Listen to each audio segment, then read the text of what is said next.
Okay, I found a spot. It's not that great because I still have this funny delay, but anyway, this is about just getting the message out there for you guys and hopefully edifying you. So let me just show you how. Please go check out the previous part to gauge your bearings. Sorry, I'm trying to multitask here. I'm doing edits in the background there, and they're taking their merry time. Yeah, no, guys, let me show you the body butter that I made and the products that I incorporated. I told you guys that I would be, oh goodness gracious, I need a new computer. Like, I just need a new computer. Okay, Jesus, we'll provide in due season. Alrighty, cool beans and banana peels. The product that I made, the body butter that I also then am using for my face, that I moisturize, that I put on my body only in the in the bathroom just after showering, and it's just, whoa. I'm looking at my legs right now. Wow. Okay, I'm not trying to show you my legs though. You've seen everywhere else. So here's the body butter.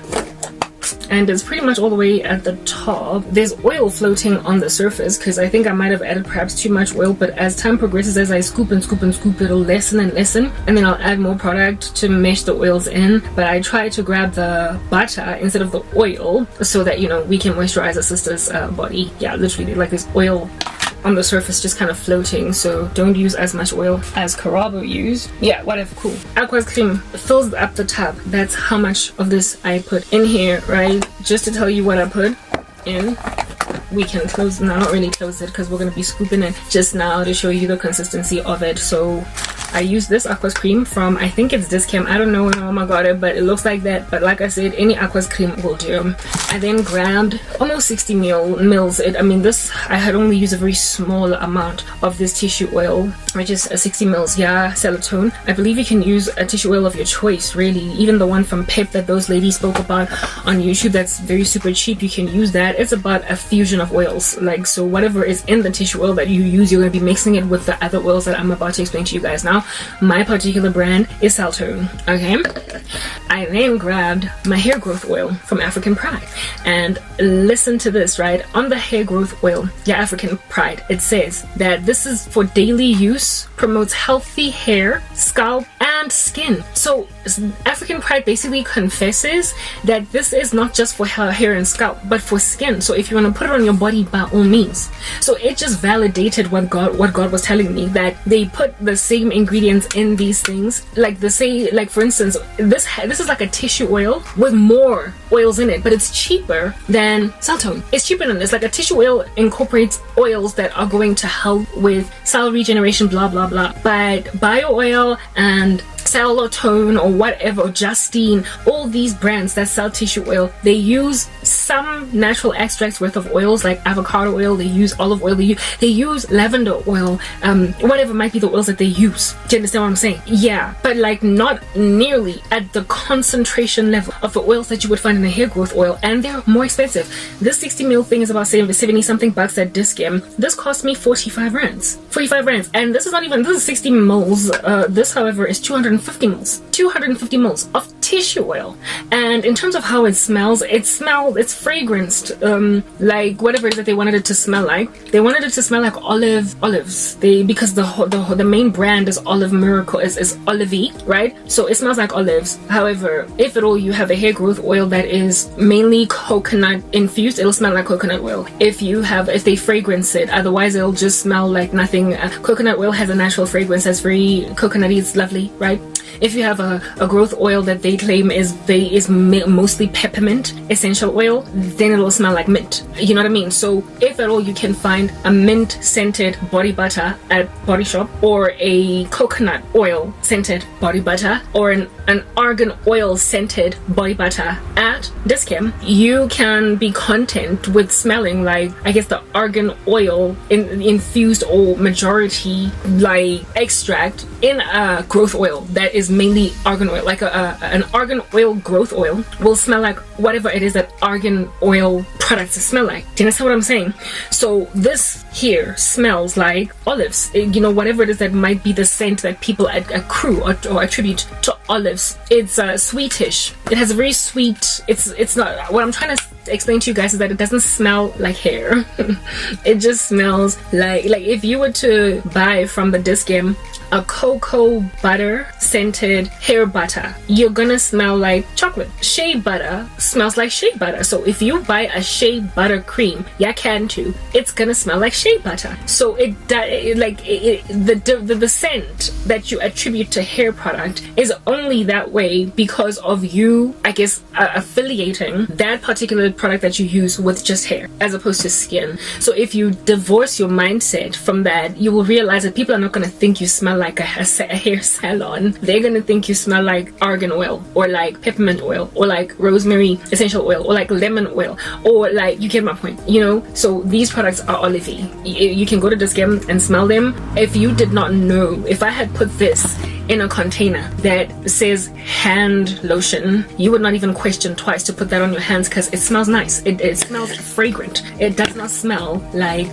hair at all. It does not smell like a hair product. It smells like something very fruity. It smells like a fruit cocktail type, like body butter. Okay, so that's just the first thing that I'm explaining to you guys. So here's a tissue oil literally walking at you for 250 ml at Dis-Chem, and it will do more or less the same job, if not the same job, as tissue oil that you buy from Justine or Celltone or whatever, which tends to come with like a violent amount of expense, you know what I mean? It's very expensive. And with tissue oils, they also try, a lot of times they infuse vitamin E into it, do they not? Well, allow me to read yet again the ingredients on this particular growth oil, so that you can understand that the same amount, the same vitamin E that is, you can trust is jam-packed, or maybe even vitamin A that is jam-packed into the tissue oil Celltone that you buy from the store, is infused in this product.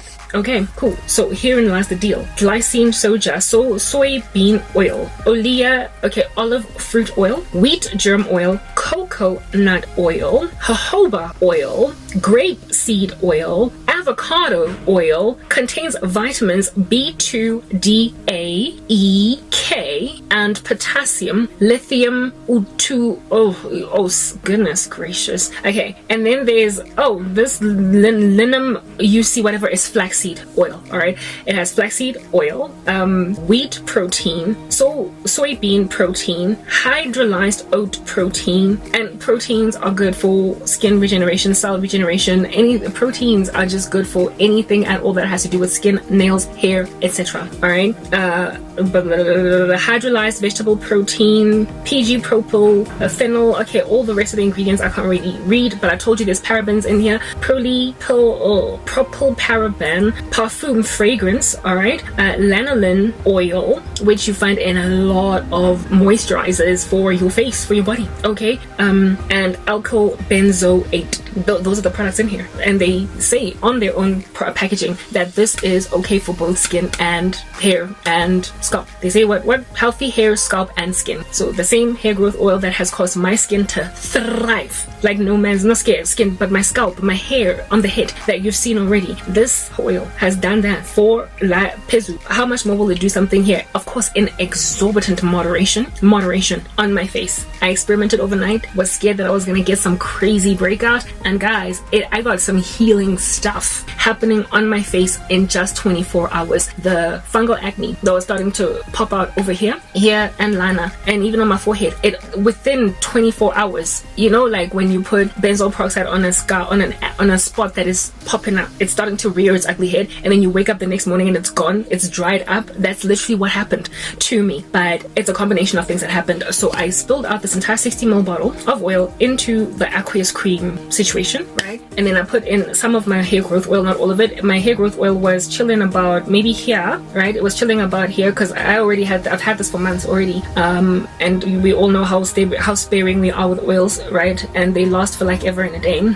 Yes, so my oil, I poured about that much of this oil in there. So it was all of this bottle into, I mixed it with 500 milliliters of, it was like a full aqueous cream bottle or tap, all right? 500 milliliters of aqueous cream with those two growth oils in it. And then I used this whole tub, but then I also went in the house and grabbed a little bit more when I noticed that I had added too much oil, right? And I scooped about 3 teaspoons out of my mom's untainted aqueous cream, and I put it in there. Oh, mind you, I also added like the thing that I usually add in aqueous cream cream. That's what my mom does just to add a bit more moisture in it. Is glycerin. So half a tub of glycerin. There was about that much glycerin that was left in here. I finished up the whole tub. So I added glycerin, those 2 oils.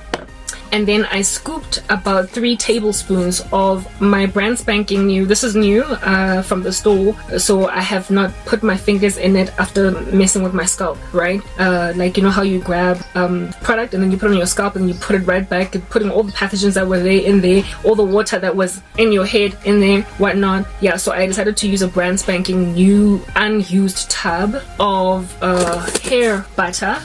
This is my old one that still has some product in it. That's got, even as you can see on the inside there, if you can see, it's got even hair, like my hair strands in it and whatnot. So I decided not to use this one because it's probably compromised. Now I gotta alter whatever I did with that. Now the quality of my video is not that great and my phone is scorching hot. What's going on? Anyway, yeah, whatever. So this product in here, this is the one that's old that I've been using. So I was like, this is too compromised. Let me use the brand spanking new one that I've not touched with my grubby fingers yet, and I put it in my moisturizer, right? I grabbed 3 like tablespoons full. Where shall I put my phone to get the best? Ugh, for me, it's all these like little sunspots that keep on coming at me with a flying kick that are really very challenging. I can't close the door because then it's just gonna look very dark in here, and I'm using natural lighting, but I don't like whatever's going on there. I don't know what to do to conceal it. I wish I had something, but I don't. But where am I going to record from when I come back next time? Let's just carry on talking, guys. All right, cool. So I use a brand spanking new one, 3 scoops of 3 teaspoons, and let's read these ingredients. What's in here? All right, aqua, glycine soja, soybean oil, propylene glycol. So pretty much the first, almost the ingredients of the previous product too. And now this is where it gets really good. Olive oil, right? Shea butter, coconut oil, jojoba oil, avocado oil, ginseng root extract, rosemary extract, horsetail extract, tea tree oil, and then hydrogenated vegetable oil, steareth 20, propylene glycol. Okay, all these others that I can't read. All right, guys, I really cannot read them. And then there's like parabens here, methyl paraben, propyl paraben, things that people are like, don't. And I'm like, but they're preserving. Yeah, etc. Linalool. These are ingredients, by the way, that you find in regular body butter products out here in these streets. They are for the body, but they are the exact same stuff, even as you find it in hair product. So God was like, girl, it's just marketing. They have decided to name it for hair only, but if you go to like Aboma Chinatown and you look at the products that they sell there, you will find that the manufacturer of these products will write that this is for multiple purposes. You can use it for your skin, you can use it for your hair, you can, like, literally they say on their product that this is for hair, this is for skin, this is for teeth, this is for like your legs, this is for shaving, this is, you can use it as a shaving cream, because they understand that these products can be used as multi-purpose across the board. And because they've only innovated this one product, as opposed to like a Justine that has got 20 million products across different niches, right? They then market it as it is a one-size-fits-all, because the Chinaman guy that's selling it only through Chinatown has only created this one product, and he hopes to market it really well by saying it's a one-size-fits-all. Whereas Revlon is not about to do that. Neither is like Garnier about to say, guess what? You can use this face wash as a leave-in. Like you can use this particular conditioner as a leave-in, as opposed to one that you have to wash out. You know what I mean? Like, they will never admit, because they're trying to sell multiple products across the spectrum by giving them different brands. It's how they scale. It's how they make money. You know, it's how they get their bottom lines met as an organization. But if you're smart like that, if you're a smarty pants, like Kurazi here is a smarty pants, you will realize that many of these products can be used across multiple functionalities. If anything, a lot of these very famous popular DIY channels on YouTube are famous precisely because they tell you this is what else you can use hydrogen peroxide for. You can clean your like tiles with it while also curing your wounds. You know what I mean? Like, it has got properties that lift dirt from from, like, you know, the cracks and crevices on your kitchen wall. So don't only use hydrogen peroxide for your wounds. You can use it for your tiles. They would never market it like that at the store, but there are people who figure stuff like that out, and so they come and they give you DIY tips, and I appear to be becoming one of them. However, African Pride was at least honest enough to admit that this can be used on skin too. So essentially this is a tissue oil, like proper, and if anything it's higher quality even than this one because it's got more oils and more extracts in it that are natural, that are very impactful for the body. So that's what I put in, guys, into my body butter. But no, I was not done. I then went on right ahead to, since my coconut oil has been sitting, remember that both those products have got coconut oil in them, but this coconut oil of mine has been sitting for a minute, and they say you must use it within 1 year. So I was like, okay, before my year expires to utilize this coconut oil, I'm gonna just go on right ahead and just kill it in a minute, add it to this, because remember the thing I told you guys about coconut oil and that lauric acid that is in it, that is very impactful and combative of acne, and also the fact that it made my skin pop, etc. But I had to stop because, you know, I was looking all greasy. I was like, just add this like miracle oil and in there, just add more of it for your body and see what it does. And this coconut oil is also exceptionally anti-aging. So I was like, okay, I mean, I am after all just like, it's wasting away this 400 milliliter like absolute gorgeosity in this environment, so let me just use a whole bunch of it. And that's why there's so much oil in there, too much in fact.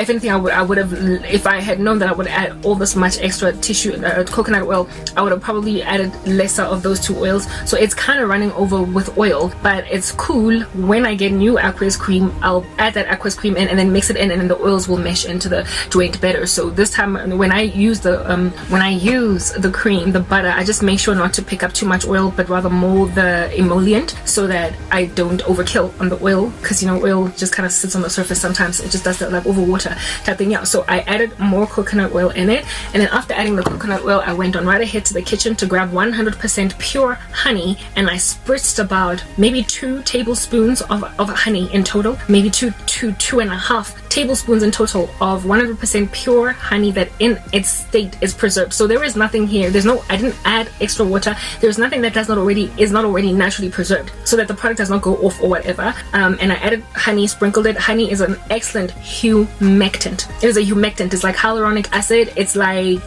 glycerin. Alright, so there are 2 humectants in here. There's glycerin and there is honey, and likely more other humectants that I'm unaware of. It's also got high humectant qualities, just a very nourishing, moisturizing thing. So what do I attribute, guys? I don't like the glare, the glow, and I've been speaking for like a minute. I've explained the ingredients, right? Mix it up. Let me go on right ahead and explain how I think this is working and why my skin is popping so much in the following part. Okay, and while we try and find another angle to sit at, because obviously the sun is ransacking me.